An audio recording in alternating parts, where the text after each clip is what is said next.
My name's Steve Fender. I'm from Fender's Fish Hatchery. We're located here in Ohio. This video that I want to do today is we're going to talk about pond dyes. I have a lot of customers that use dyes. I sell them. I don't promote and I don't discourage using pond dyes. I don't see them as a necessity, even though we do have a food grade dye on our Nature's Pond Conditioner bacteria.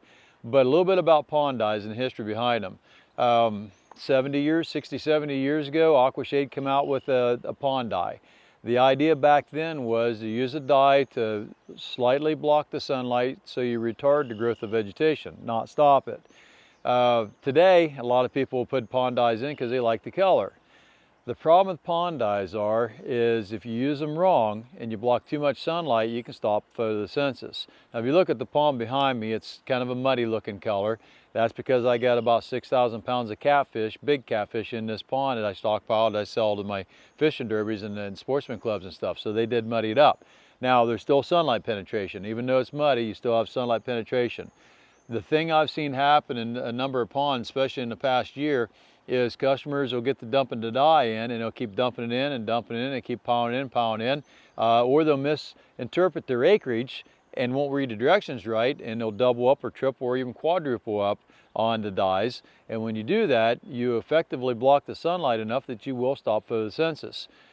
If you do a little studying on where our oxygen comes from, it does come from plant life, but it isn't entirely everything that's on ground. A lot of this, or most of our oxygen, actually comes from rivers and streams and oceans and lakes, anywhere where your algae planktonic blooms will grow. Algae planktonic blooms is a little multi-cell plant life that grows all through the water column wherever there's sunlight.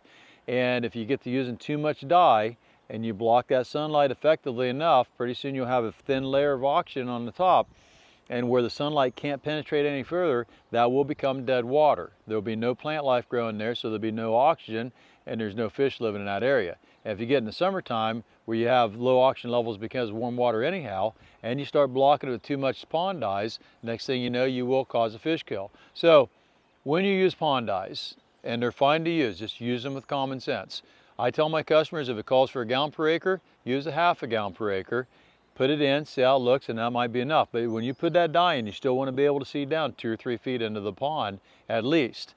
And if you can't, then you're using too much of it, or you may have too dark of water already and you're just making it darker. So keep in mind, we have to have sunlight. If we have no sunlight, we have no photosynthesis. No photosynthesis, we have no oxygen.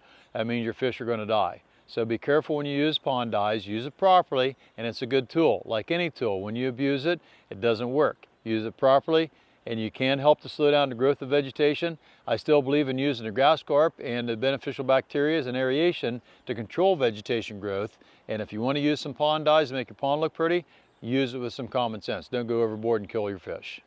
If you got any questions, check us out on the website. You can Google Fender's Fish Hatchery and find my videos there. You'll find my cell number there, the hatchery's number, and we can help you out with whatever you got going on. Thanks for checking it out.